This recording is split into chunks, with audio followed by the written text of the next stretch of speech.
आज का बहुत ही प्यारा प्रश्न है। डॉक्टर GRK ने पूछा है बेंगलुरु से।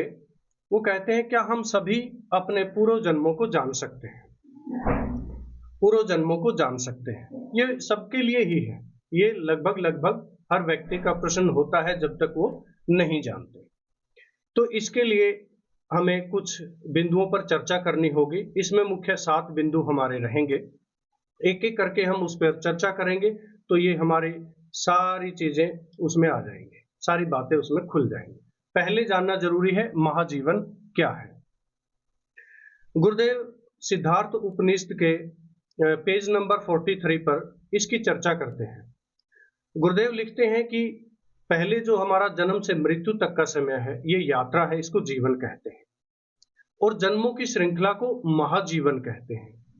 और परमात्मा के साथ उसके सुमरन में जीना परम जीवन है।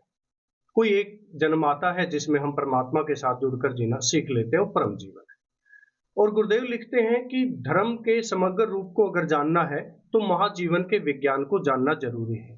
महाजीवन को जानना जरूरी है क्योंकि उससे एक ठहराव आता है। परम गुरु ओशो भी इस पर जोर देते हैं कि आप जब तक अपना पिछला जैसे महात्मा बुद्ध कहते हैं जाति स्मरण, वो पिछला देख लेते तो एक तसल्ली आ जाती है कि हम हर जन्म में यही काम करते आए हैं, यही करने जा रहे हैं, तो क्यों ना इस जन्म में हम अपने असली स्वरूप को जाने, असली मिशन को जाने। हमारे ऋषियों ने भी इसको त्रिकाल विद्या के रूप में बहुत प्रस्तुत किया है, विस्तार से समझाया है कि कैसे हम अपने स्पिरिट वर्ल्ड को, आत्मलोक को जान सकते हैं, लोकों को जान सकते हैं, हम अपने पिछले जन्मों को जान सकते हैं। तो वो गहरा विज्ञान दिया है। लेकिन आज के युग में हम कह सकते हैं कि माइकल न्यूटन का नाम अगर ना लें इस पर चर्चा करते हुए तो बेईमानी होगी। माइकल न्यूटन ने आज ये सारी चीजें, सारी धूल हटा दी। जैसे परम गुरु ओशो कहते हैं कि एक दिन ऐसा आएगा जब इसकी बहुत ही सरल विधियां खोज ली जाएंगी और हम आसानी से अपने पिछले जन्मों को जान सकते हैं। इसको जानने के 2 ही तरीके हैं। एक तो है प्राकृतिक तरीका, वो तो अपने आप, जैसे हमें नींद में रात को कई बार आ जाता है, ये अलग बात है कि सुबह किसी को याद रहता है, किसी को नहीं रहता। एक होता है कृत्रिम, और ऐसा भी कोई नहीं गांव भारत का खासकर कि जहां किसी गांव में, शहर में कोई ऐसा ना हमारे सामने केस आया हो, मामला आया हो जहां पूर्व जन्म की घटना ना हो, कोई बच्चा ना बता रहा हो। वो सब हमारे सामने घटनाएं आती रहती हैं। अब इसमें बात आती है कि हम इसमें गहरे जाने के लिए माइकल न्यूटन की चर्चा करते हैं। माइकल न्यूटन आज वर्तमान युग में उन्होंने क्रांति कर दी है इस क्षेत्र में, क्रांति कर दी है। उसके लिए हमें जाना होगा दूसरे पॉइंट, चेतना के विज्ञान पर। माइकल न्यूटन का मैं इंटरव्यू देख रहा था यूट्यूब पर, तो वो कहते हैं कि हम बहुत सारा जो काम करते हैं ज्यादातर वो अवचेतन मन से ही करते हैं, क्योंकि सारी आदतें हमारी कहाँ हैं। हम खाना खाते हैं, साइकिल चलाते हैं, गाड़ी चलाते हैं, हम कुछ लिख भी रहे हैं, तो उसी हर चीज हमारी अवचेतन, वो क्योंकि आदतें बन गई हैं हमारे, सारे राज उसी अवचेतन में छुपे हैं। परम गुरु ओशो इसको कहते हैं कि हमारा जो शरीर है वो 7 स्टोरी है, 7 मंजिला इमारत है। इसको समझना जरूरी है। जैसे 7 चक्र कहते हैं, मूलाधार चक्र है, हमारा स्वाधिष्ठान चक्र है, मणिपुर चक्र है, हमारा हृदय चक्र है, अनाहत चक्र जिसको बोलते हैं, विशुद्धि चक्र, आज्ञा चक्र और सहस्त्रार चक्र। अब ये जो हम बात कर रहे हैं महाजीवन की, ये बीच की स्टोरी है। यहां से इसका दरवाजा खुलता है। बीच में 3 इसके ऊपर है, 3 इसके नीचे है। जो 3 नीचे हैं उसको कहा जाता है कॉस्मिक अनकॉन्शियस, सबसे नीचे है कलेक्टिव अनकॉन्शियस, फिर अनकॉन्शियस, फिर आ गया सबकॉन्शियस। इससे ऊपर 3 फिर हैं कि कॉन्शियस है, चेतन है, कलेक्टिव कॉन्शियसनेस है, फिर कॉस्मिक कॉन्शियसनेस है। फिर ये ऐसे 3 ऊपर 3 नीचे। अब हमारा जो महाजीवन का राज खुलता है वो खुलता है बीच में, बिल्कुल मध्य में। मध्य में इसको कहते हैं अवचेतन, अवचेतन मन कहते हैं, सबकॉन्शियस माइंड कहते हैं। सारे राज यहीं पर छुपे हुए हैं। हमारे जन्मों जन्मों से जो यात्राएं की है, सब कुछ यहीं पर राज छुपा हुआ है। इसके लिए तीसरा जो पॉइंट है हमारा, वो है कल्पना और संकल्पना। जब अवचेतन की बात चले, अवचेतन की बात चले तो कल्पना और संकल्पना, इन 2 शब्दों को समझना बहुत जरूरी है। कल्पना होती है कॉन्शियस माइंड से, और कल्पना के पीछे संदेह यात्रा करता है। जब भी हम कल्पना करेंगे उसके पीछे संदेह छुपा होगा। और एक होता है संकल्पना। संकल्पना कहते हैं हार्ट चक्कर से जब हम कल्पना करें उसके साथ अपना भाव जोड़ते हैं, वो संकल्पना बन जाती है। अब संकल्पना कहाँ से होती है? हृदय चक्र से, सबकॉन्शियस माइंड से। सबकॉन्शियस माइंड से हम विजुलाइज कर रहे हैं तो उसके साथ हम भाव जोड़ते हैं, क्योंकि रात को आपने देखा होगा कि हमारा सबकॉन्शियस एक्टिव हो जाता है, और जो भी सपना आ रहा है रात को हमें, तो वो हमें असलियत लगता है। जैसा भी चल रहा है वो सब कुछ उसमें असलियत आ जाती है, और उस असलियत को हम सोचते हैं कि यही जगत है, यही सब कुछ चल रहा है। सुबह आँख खुलती है, फिर हमें लगता है कि ये तो सपना था। ये कल्पना और संकल्पना। अब इसमें एक ही चूक होती है।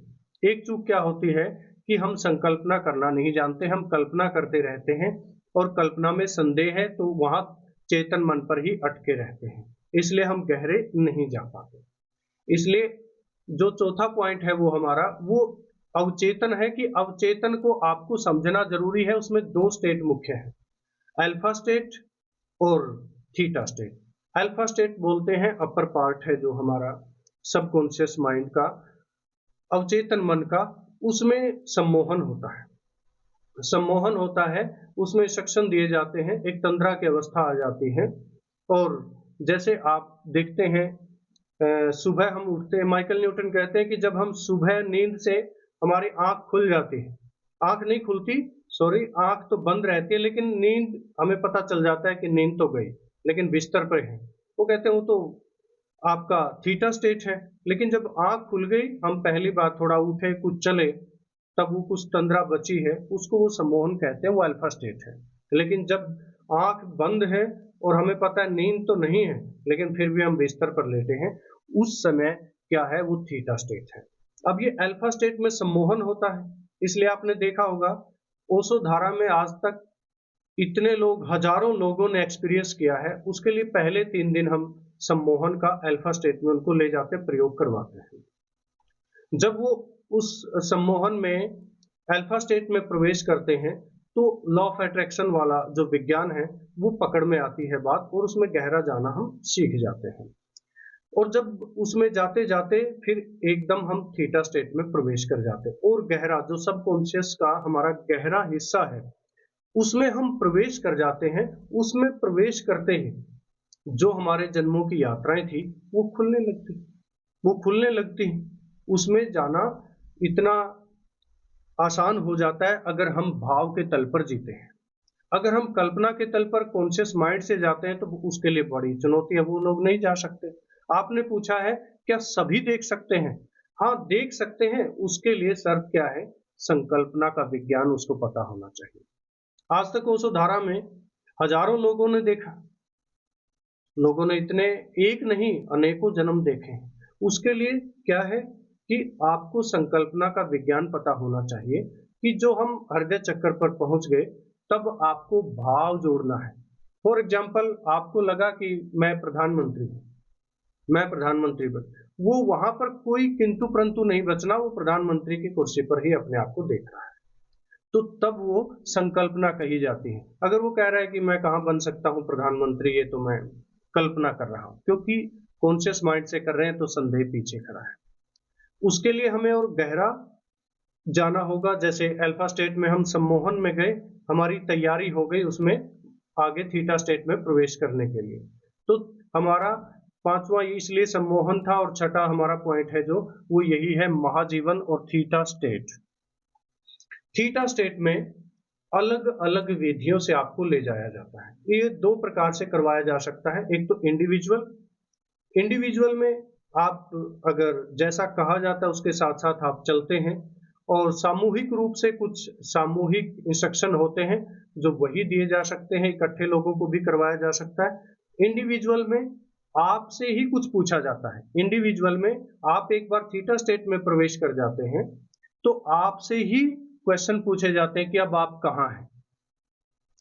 आप बताते हैं कि मैं किसी गांव में हूं, तो वहां आपको पूछा जाता है कि कौन सा गांव है, कौन सा ये ईस्वी है, कौन सा देश है, उससे संबंधित ही आगे बढ़ा जाता है इंडिविजुअल में। और सामूहिक रूप से कुछ आपको सामूहिक बातें बताई जाती हैं कि आप देखिए कौन से गांव में हैं और आगे बढ़िए, आपको क्या दिखता है। कोशिश करें कि आगे आप अपने काम को देखें, अपने परिवार को देखें। तो इस तरीके से थीटा स्टेट में जाते ही भाव प्रगाढ़ हो जाता है। एक दृश्य दिखाई देते हैं कि उसकी अलग अलग विधियां हैं, अलग अलग विधियां हैं। उन विधियों से आपको सबकॉन्शियस में उतारा जाता है। और ब्रायन एल्विस हैं कैलिफोर्निया से प्रोफेसर, उन्होंने इस पर बहुत काम किया, उन्होंने भी माइकल न्यूटन की तरह।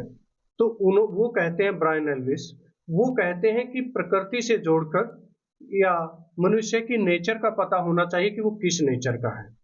उस नेचर के हिसाब से उसको आसानी से ले जाया जा सकता है कि ये प्रयोग करने से पहले उसकी केस स्टडी होनी चाहिए, और फिर वो किस रूप में जाएगा, हर व्यक्ति के हिसाब से उसका चार्ट तैयार होता है कि ये किस तरीके से अपना पास्ट लाइफ देख सकता है।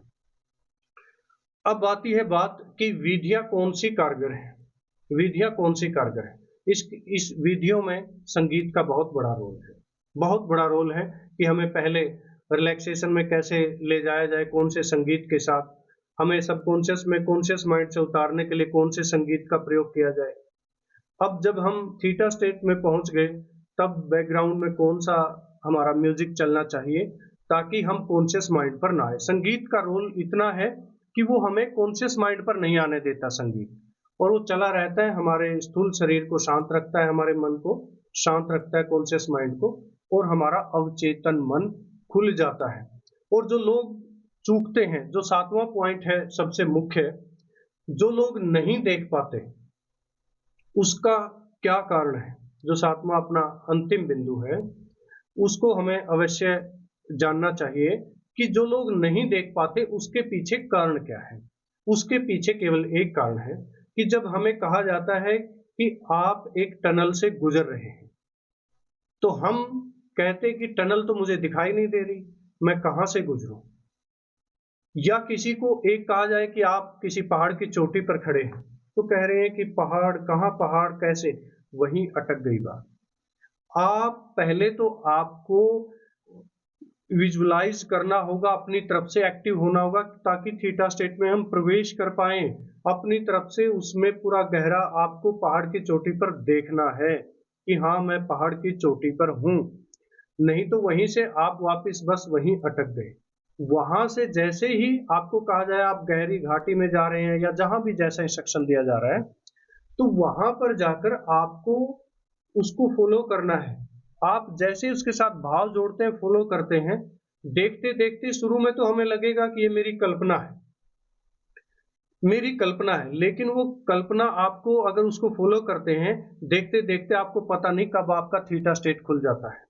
और यही वेट नहीं करते, यही जो लोग इसका वेट नहीं करते थीटा स्टेट के खुलने का, जो इंस्ट्रक्शन को फॉलो नहीं करते, वो अपनी बुद्धि से सोचने लगते हैं कि ऐसा कैसे हो सकता है, वही बाधा बन जाती है उनके लिए। और जो पूरी तरह से इंस्ट्रक्शन के साथ चलते हैं, भाव जोड़ते हैं कि हाँ जैसा कहा जा रहा है मैं तो वही, ऐसे करते करते हमें पता नहीं चलता कब सबकॉन्शियस का थीटा स्टेट ओपन हो गया और हमें पूर्व जन्मों की झलकें दिखाई देनी शुरू हो जाती। हमने अगर गांव देखना शुरू कर दिया तो उस गांव को विजुलाइज किया है, देखते देखते हो सकता है हमारा पिछले जन्म का गांव उसके साथ ही रिलेट कर जाए और उसमें ही हम प्रवेश कर जाएं। तो यहाँ चूक होती है, यहाँ चूकते हैं अधिकतर लोग। हम फीडबैक लेते हैं उन लोगों से जो नहीं देख पाते, तो हमने कहा कि आप बताइए आप कहाँ कहाँ आपसे भूल हो रही थी, कहाँ। तो उन्होंने सबसे ज्यादा यही बात निकल कर आई है, वो कहते हैं कि हमसे आप कह रहे हैं पहाड़ देखिए या कोई कुआं देखिए या आप समुद्र देखिए, पार्क देखिए। हम वो सोचते हैं कि यहाँ तो कोई पार्क नहीं है, तो कहाँ से देखें, कहाँ जाएं, कोई गुफा नहीं है, कोई टनल नहीं है, तो हम कैसे आगे बढ़े, यही चूक जाते हैं। इसके लिए आपको पहले अल्फा स्टेट को क्रॉस करना होगा। इंस्ट्रक्शन रिलैक्सेशन जो आपको करवाया जाता है वो अल्फा स्टेट में आपको ले जाता है। और फिर जब विजुअलाइजेशन शुरू होती है, विजुअलाइजेशन में आपको थीटा स्टेट में प्रवेश करवाया जाता है। कुछ इंस्ट्रक्शन होते हैं जो आपको थीटा स्टेट में ले जाते हैं, उनको ज्यों का त्यों फॉलो करना होता है, भाव अपना साथ में जोड़ना होता है। इसलिए माइकल न्यूटन ने जो तीनों किताबें लिखी हैं, अब इस संदेह से वो पर्दा उठा देती हैं या सारे संदेह तोड़ देती हैं वर्तमान युग में। जर्नी ऑफ सोल और destiny of soul, life between lives, ये तीनों किताबें अद्भुत ग्रंथ है, गुरुदेव कहते हैं। और इन्होंने, जो लोग जिनके धर्म ही पूर्व जन्मों में विश्वास नहीं करते थे, उन्होंने ही इसको इतना एलोब्रेट किया, उन्होंने ही इसको जन जन तक पहुंचाया। एक क्रांति हो गई पूरे विश्व में कि ऐसा हो सकता है। वो लोग बता रहे हैं कि ब्रह्मा विष्णु महेश कैसे तीन लोक हैं, किन किन लोकों से लोग आते हैं, किस तरह की आत्माएं होती हैं, तो वो अवश्य पढ़नी चाहिए। वो गुरुदेव उनको ग्रंथ बोलते हैं, धार्मिक ग्रंथ बोलते हैं कि उनको अवश्य हमें पढ़ना चाहिए, जिससे हमें पता चलता है कि इतने लोग आए और सभी ने देखा। और वो लोग आए जो विश्वास ही नहीं करते थे, लेकिन उन्होंने विश्वास नहीं भाव किया। वो रिजल्ट कैसे आया? उन्होंने, माइकल न्यूटन कहते हैं कि उन्होंने जैसा मैंने कहा उसके साथ यात्रा की। जो उसके साथ यात्रा करते हैं वही देख पाते हैं, और जो उसके साथ इंस्ट्रक्शन के साथ यात्रा नहीं करते वो चूक जाते हैं। इसलिए सभी का ये विज्ञान पूरा जानना चाहिए कि महाजीवन क्या है, चेतना का विज्ञान क्या है, कल्पना और संकल्पना, हमारे अवचेतन मन को जानना चाहिए, जिसमें हमारे अल्फा और थीटा स्टेट है, जहां से सम्मोहन और महाजीवन की यात्रा होती है। और फिर अंतिम हमारी विधियां हैं, कैसे काम करती हैं और कैसे हम चूक जाते हैं। इस तरीके से हम जान सकते हैं अपने पिछले जन्मों को। और जो मित्र जानना चाहते हैं, एक बार अवश्य ओशोधारा में आकर, आप अभी नेशनल टीवी के जीएम आए थे और वो कह रहे थे कि मैं सेंटर्स में गया जहां मैंने बहुत प्रयोग किए, मुझे लगा ये बात असली नहीं है, देखा नहीं जा सकता, ये नहीं देखा जा सकता, ये संभव नहीं है।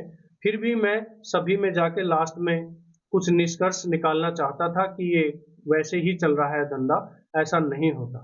तो वो जैसे ही ओशोधारा आए और उन्होंने ये प्रयोग किया ओशोधारा में आकर, वो हैरान हो गए। वो इतना सुंदर फीडबैक देकर गए और उन्होंने कहा मैं नेशनल टीवी पर ये प्रोग्राम के लिए आधे घंटे का प्रोग्राम कर सकता हूँ, आपके पास असली विज्ञान है।